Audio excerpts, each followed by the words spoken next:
Sudah memasuki semester kedua tahun 2022, tapi masih juga bingung untuk membuka kesempatan yang pada akhirnya bisa mendatangkan kemakmuran atau bisa mendatangkan uang. Halo, bersama Yorita dari Mirai People Development Consultant. Ini udah semester kedua, memasuki semester kedua tahun 2022. Tetapi masih juga merasa bahwa kok kesempatan saya belum terbuka ya. Bagaimana saya harus membuka kesempatan supaya bisa mendatangkan uang atau bisa mendatangkan peningkatan dalam hidup saya. Nah, teman-teman bisa melihat dari teknik yang lain yang bisa digunakan, yaitu teman-teman melihat dari pacel, dari lembar pacelnya ya di halaman kedua. Nah, dari sini. Ini kalau yang warna kuning ini nggak bisa berubah. Jadi ini memang struktur dari lahir. Ini Natal. Nah, yang bisa berubah itu yang warnanya ungu ya. Yang warnanya ungu ini setiap tahun bisa berubah, dan ini bisa menandakan bagaimana kesempatan kita bisa kita buka atau membuka opportunity kita. Kalau teman-teman masih kesulitan untuk merasa bahwa sudah semester, udah mau memasuki bulan Juni, tapi masih juga bingung bagaimana caranya supaya bisa mengalami peningkatan dalam karir ataupun dalam bisnis, karena mungkin merasa kok masih gini-gini aja. Nah, kita bisa coba dengan cara berikut. Pertama adalah teman-teman memperhatikan di chart struktur ini ya, yang di lembar kedua, di lembar pace itu. Ini tidak hanya dari Mirai People Development Consultant. Jadi mungkin teman-teman pernah konsultasi pace di tempat lain dan teman-teman mendapatkan lembar pace, teman-teman bisa melihat di sini di lembar yang kedua. Di lembar yang kedua, di bagian struktur ini teman-teman bisa melihat. Nah, tahun 2022 ini di mana yang mengalami peningkatan? Seperti contoh ini ya. Dari Natalnya tahun 2022 ini yang mengalami peningkatan adalah di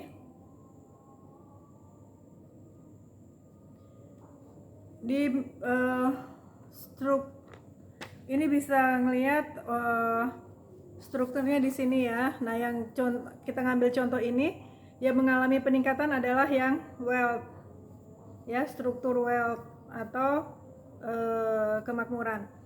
Nah, bagaimana kita bisa membuka peluang untuk mendatangkan kesempatan atau membuka opportunity kita? Kalau yang tinggi itu adalah struktur wealth element, itu berarti teman-teman harus mencari apa yang teman-teman prioritaskan saat ini.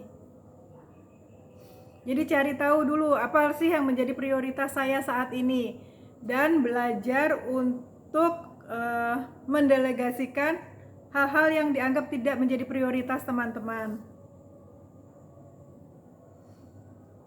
Nah, setelah mengetahui apa yang menjadi prioritasnya, itu yang dikejar. Jadi intinya adalah fokus pada apa yang menjadi prioritasnya. Karena kan setiap orang berbeda ya prioritasnya gitu. Nah, kalau wealth element ini kita harus mencari tahu apa yang menjadi prioritas kita dan kita fokus di situ. Dan belajar untuk mendelegasikan pekerjaan atau mengesampingkan apa yang tidak menjadi prioritas otomatis. Lihat di situ. Nah, kemudian itu kalau untuk wealth element ya, itu untuk mencari apa yang menjadi prioritas. Kemudian yang kedua adalah kalau misalnya ini kan output output elemen yang tinggi ini. Ini output elemen. Nah, kalau output elemen itu seperti apa? Nah, kalau untuk output elemen yang tinggi itu teman-teman harus bisa mencari apa yang menjadi masalahnya, kemudian diperbaiki. Find the solution. Jadi dilihat di company tempat teman-teman bekerja itu apa sih yang menjadi permasalahan, misalnya gitu kan, salesnya kok nggak mengalami peningkatan, sementara teman-teman masih belum pada mungkin bukan dari divisi sales kayak gitu. Nah, karena teman-teman ingin mengalami peningkatan, cari kayak gitu. Cari apa yang menjadi, atau mungkin masih di level staff pengen naik menjadi manajer kayak gitu, bisa mencari tahu kayak gitu di bagian sales ini apa sih yang menjadi kendalanya kayak gitu, apa yang menjadi kendala, dan berusaha mencari solusinya. Itu kalau untuk output elemen gitu. Jadi output elemen itu teman-teman melihat bagaimana mencari solusi dari sebuah masalah, bukan menciptakan masalah baru ya, namanya juga output ya kan. Jadi find the solutionnya itu untuk yang output elemen. Kemudian ada juga di contoh berikut ini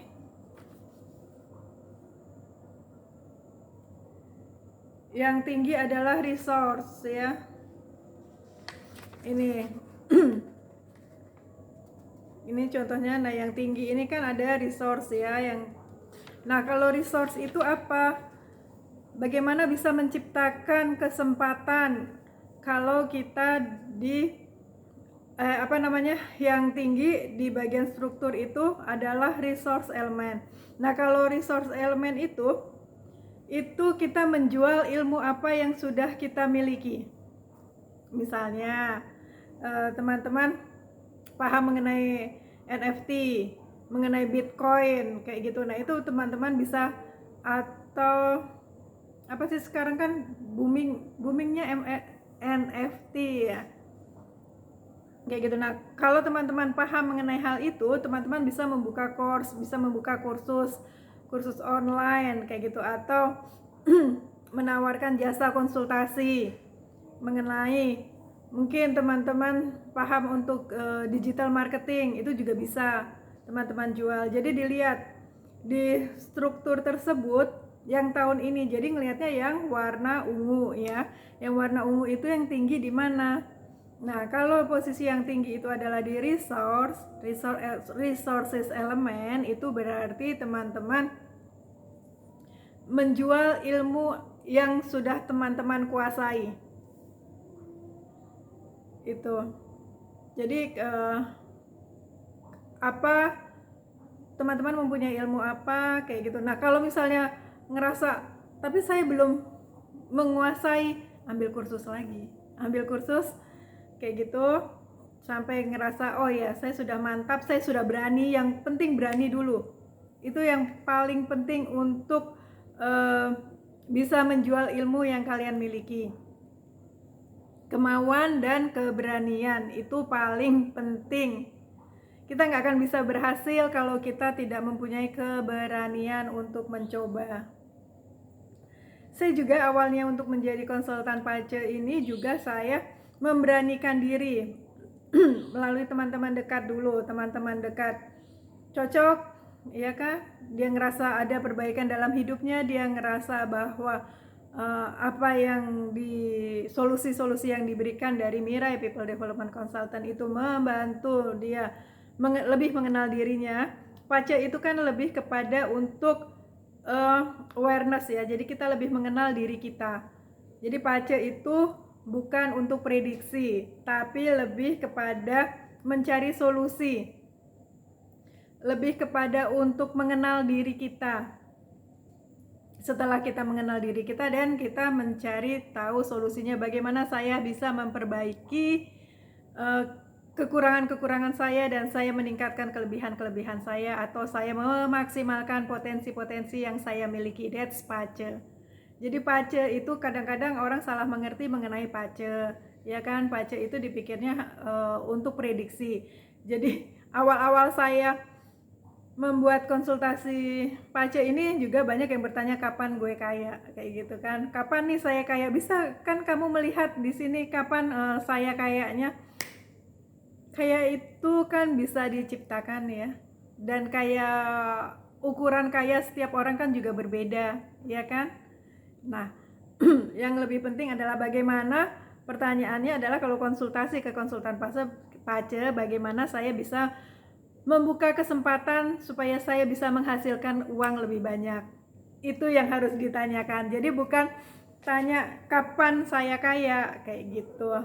Itu the most important thing kalau kita konsultasi di konsultan pace, karena konsultan pace itu pada dasarnya adalah membantu teman-teman untuk mendapatkan kesadaran diri dan pada akhirnya bisa berkembang sesuai yang teman-teman inginkan, mau jadi apa, kayak gitu. Dan dari pace ini kita bisa membantu untuk memberikan solusinya.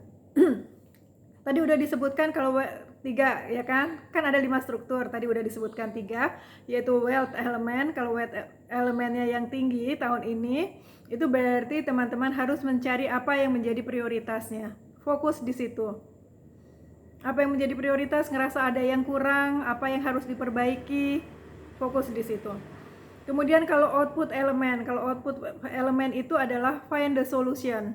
Jadi teman-teman cari tahu apa yang menjadi permasalahan membuat saya tidak berkembang, membuat bisnis saya tidak berkembang, membuat karir saya mandek. Cari masalahnya dan find the solution. Kemudian tadi yang ketiga adalah resource element. Nah, resource element ini ilmu yang teman-teman sudah miliki itu bisa teman-teman jual. Nah, kalau masih ngerasa aduh ilmu saya masih kurang tapi resource-nya tinggi kayak gitu, apa yang harus saya lakukan? Belajar lagi. Belajar saat ini itu kan dipermudah ya, karena kita bisa mencari informasi serba gratis itu dari YouTube ya kan, dari Google. Itu banyak sekali informasi-informasi yang baik yang bisa menambah pengetahuan kita dalam bidang yang teman-teman ingin geluti. Atau juga pintar membuat bolu ya kan, pintar membuat bolu terus akhirnya menjual bolu tersebut, itu juga bisa kalau resource-nya itu tinggi kayak gitu. Jadi bisa juga menjual masakan kayak gitu. Masakan itu kan juga ilmu, tidak semua orang bisa memasak. Saya nggak bisa buat bolu, tapi teman saya ada yang pandai sekali membuat bolu kayak gitu, jadi saya membeli dari dia. Itu kalau resource-nya cukup tinggi. Nah, kemudian ada 2 elemen lagi. Bagaimana kalau influence elemennya yang cukup tinggi? Nah, kalau influence elemen yang cukup tinggi, apa yang teman-teman harus lakukan untuk membuka peluang?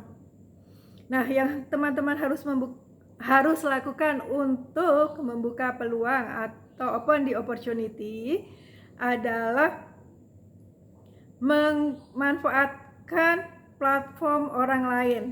Jadi maksudnya kita bisa berkolaborasi dengan misalnya ya, memasarkan produk kita dengan melakukan kolaborasi dengan teman kita yang mungkin followernya jauh lebih banyak dari kita kayak gitu. Atau juga kita melakukan kolaborasi dengan teman-teman yang dianggap lebih mumpuni, itu juga bisa, atau lebih ahli. Atau juga bisa menggunakan teman-teman menjual produknya itu melalui platform seperti Shopee, Tokopedia kayak gitu. Jadi pakai online e-commerce ya, pakai e-commerce itu teman-teman juga bisa. Itu artinya adalah memanfaatkan platform orang lain untuk mengembangkan bisnis kita. Nah, bagaimana kalau kita di karir? Nah, kalau di karir itu kita bisa, sekarang itu kan ada LinkedIn ya, teman-teman bisa memanfaatkan itu. Atau juga teman-teman bisa untuk headhunter kayak gitu, itu juga bisa. Nah, itu yang dimaksud dengan kalau elemen influence-nya cukup tinggi. Jadi teman-teman bisa memanfaatkan platform yang orang lain miliki. Nah, bagaimana dengan yang terakhir? Companion. Nah, kalau companion itu maksudnya adalah bagaimana untuk menciptakan peluangnya. Nah, kalau companion itu membuat marketing plan yang baik. Kita membuat marketing plan yang baik, kemudian kita menciptakan ide yang baru, ya kan? Kita menciptakan ide yang baru dan ide tersebut kita jual atau ide tersebut kita pasarkan. Bisa ide tersebut kita jual, bisa juga kita menarik investor, ya menjual ide juga ya, supaya investor tertarik untuk menanamkan modal di bisnis kita. Itu yang dimaksud dengan companion. Nah, bagaimana kalau saya di pekerjaan untuk mengembangkan karir saya? Kalau companion elemennya cukup tinggi, teman-teman bisa membuat ide-ide baru untuk perkembangan kantor atau untuk perkembangan divisi teman-teman dan diajukan ke atasannya. Itu untuk companion element. Jadi tadi sudah disebutkan ya, ada 5 cara untuk create opportunity atau untuk menciptakan kesempatan supaya bisa mendatangkan uang atau mendatangkan kesempatan kita lebih berkembang di karir. Biasanya kalau karirnya berkembang, otomatis salary-nya juga mengalami perkembangan ya. Jadi itu tadi 5 cara yang sudah disebutkan. Wealth element itu mencari apa yang menjadi prioritas ya. Kemudian output element itu find the solution, kita mencari solusi dari suatu masalah. Kemudian resource element itu kita menjual ilmu yang sudah kita pelajari. Kemudian influence element itu kita memanfaatkan platform orang lain. Kemudian yang terakhir companion adalah membuat marketing plan yang baik dan membuat ide yang baru yang kemudian kita bisa apply di bisnis kita atau di karir kita untuk mendukung pekerjaan kita supaya mengalami perkembangan.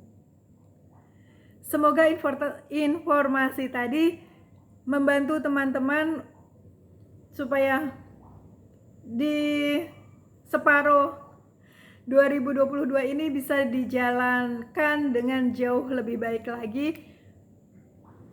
Terima kasih dan sampai bertemu di video yang lain. Jangan lupa like and subscribe. Kalau mau komen untuk perbaikan ke depan, silahkan, atau ingin sesuatu yang dibahas di video selanjutnya, silahkan, nanti kami akan coba bahas. Terima kasih, sampai bertemu kembali.